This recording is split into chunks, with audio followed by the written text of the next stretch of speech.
Hi, I'm Sarah from The Upcoming. A real pleasure to have you here with us at the 81st Venice Film Festival.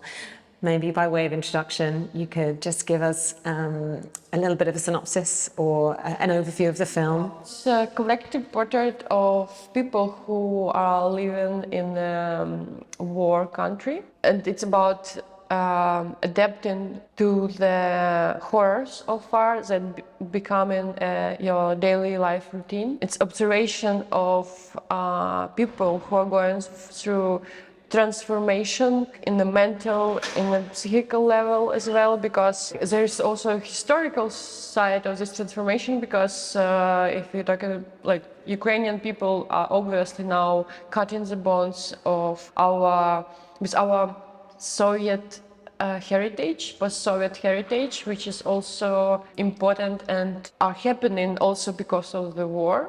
Like it started after 2014 in Revolution of Dignity, but the war make it more fast, rapid.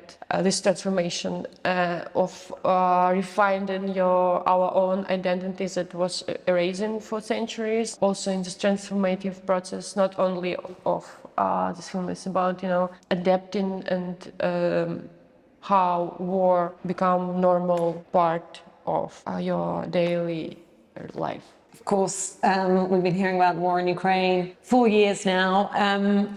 What is it that can be so important about film, about documentary, to bear witness to actually what's been unfolding on the ground in a way that I guess when you read a lot of headlines, people can become a bit desensitized or zone out, become dismissive. It becomes normalized in some ways. So why was it important to you to bear witness with your camera? My aim with this film was work more with feelings than with viewer feelings than with new images of the war, which is, I think it's more important for cinema especially to work with feelings and to suggest experience for the viewer, and I was focused on that, and for me it was very crucial to be everywhere there where we could be. Or even some, for example, scenes that are in the film before there were like research, and this research consisted not only like reading articles, experts, because the part of process of making this film was also to eat so many information.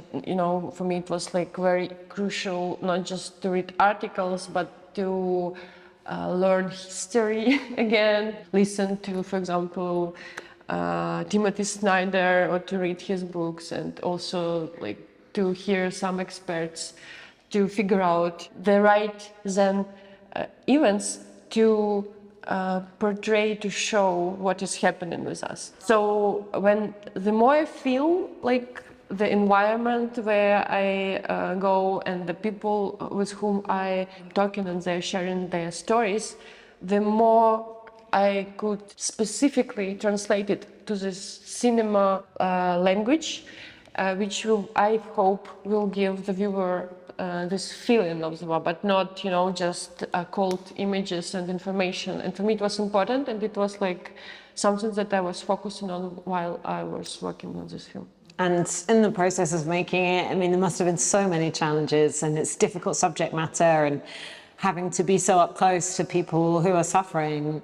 But was there, a particular moment that you found difficult or surprising? There were difficult moments in a way of filming in the morgue, because for me as a human being, but also as filmmaker, I have a taboo not to watch, and of course not to film dead bodies. I think that we as human beings don't have that right. Always trying to explain why, but it's also not only about the dignity, but I think that we couldn't treat with dead body as a thing, like just a thing, something. It's still a human, and I think we don't have right to film dead bodies. But when we was in the morgue, it was absolutely clear that we want to film bodies as well, but we was there, and we see something that the viewer wants to see. We left behind the frame the most horrible images, but I was seeing these images. And as I said, for me, as human being, because when we were traveling and filming in the deliberated territories, there was some dead bodies as well, and of course after some attacks on residential buildings you could see the dead bodies. I was surprised to see and to open for me this our new generation, young generation of teenagers, Ukrainians that are living already for 2 years in full-scale invasion, like in very unusual and horrible circumstances. And it also was before I chose this particular specific school that you see in the film. I also was traveling and make a research in different other schools, because for me it was, I wanted to film only one school, but I wanted to understand how to film it and what to film in a way to portray and to show more, you know, general transformation that is happening not only with these teenagers but like with all young. I don't know why, but I was expecting that Ukrainian kids and teenagers, they want to fight, you know, because of this hate to the enemies and to this country that are killing our beloved ones. I saw that like next generations like preparing, you know, and I was surprised and also a little bit scared. Of course, like surprised, but it's absolutely normal that these kids, these teenagers just want to live a normal teenage life. They all were talking, when we, for example, were talking about their future professions. All of them, mostly, all of them were talking about such jobs and professions that are already, like it's already the war end.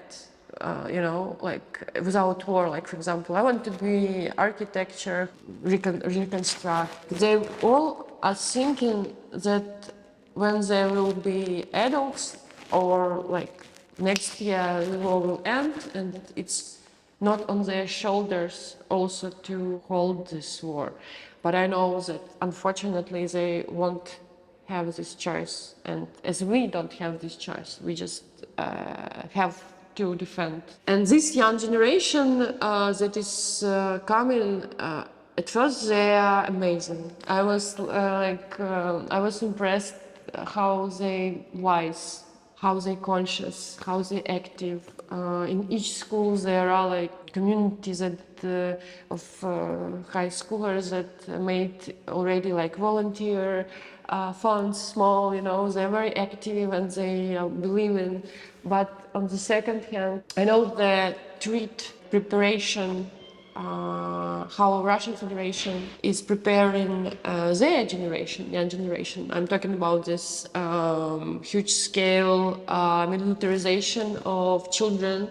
And if you could imagine you're like a kid that is growing up with this thought that you need to defend your big, super like great country because there are not as they call us, fascists, Nazis.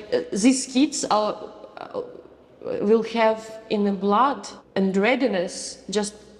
And also in this dictatorship country where you don't have freedom, just to go and to make another war and in a more, you know, scale, dimensions. And for me, it's very scary. And we, even in this, we are, you know, we are losing, because it's very hard to make people want to fight in democratic country. It's easier to make it in dictatorship, and to compare systems in democratic countries and in dictatorship, you can ask in other countries in Europe who want to fight. Nobody wants to fight. I think they could do more without war, you know, like, but they, again, they won't have this chance, unfortunately. It's very, for me, sad. And it was something that I was surprising for me, and yes, as I said, a little bit even depressive. In terms of the impact of the film, having it, you know, having the platform of the festival like Venice Film Festival, what do you hope people will take away, and how important do you think it is to keep sort of raising this issue, throwing a spotlight on it? Because it doesn't seem like that Russian offensive is going anywhere anytime soon. So it's important to keep talking about it. Yeah, it's not important not to even to talk about it, but I think it's very important to. There are a lot of narratives that Russian oppositioners are spreading here and working with this black side of tolerance, European tolerance. For example, like Europeans in the world shouldn't believe and know that it's not the Putin's war, because I'm very tired from this narrative that if Putin will die, the war will end. It's so like a stupid illusion, guys. And I think we just don't need to remind you that okay, there is war. We just need to to send this warning message to the world that we are much more weaker, even with your help. And for example, I know that such countries that had already in their history wars with Russia, like Finland, they're already preparing, for example, and I think that Europe should prepare for the war. I don't want to scare, but I think that I don't want the war spread, but I want people outside Ukraine see this conflict as not conflict between these two countries, but conflict between dictatorship and democracy, between justice and injustice, to find and to show you also, Europeans and the world, the crimes. You are Russian, you're in opposition, you're a filmmaker, you're an artist. You can go and film, for example, colonization of different nations and countries that the Russia Federation did for example, in the east of Russia, and it won't be about the war, but it will show what they are trying to do with Ukraine, for example. I see so many ways how they could, collaborate and help do right messages and help to stop this war, And also, I think that Russian opposition should help us to explain and to show that behind all those crimes, they're individuals, and they behind all this, for example, prisons and pre-trial detention centers where already registered tortures of civilians that in prison, which is like basic violent of humanitarian international law, and like even in their statements, they should talk about it, but not to hide. Oh, well, it's not us. Like, I think it's my it's my position and my thought. But I think if they will start to do it, they will help also to wake up outer world to explain them that it's very dangerous country. It's very dangerous situation of the whole world now, but not to make you sleep and think that Putin will die and we will make our Russia great again. I think it's a very big problem, and I think that world maybe will wake up too late. Well, thank you so much for sharing all that with me. Thank you. Congratulations, and what an important film to have made, and really enjoyed presenting it here in Venice. Thanks a lot. Thank you.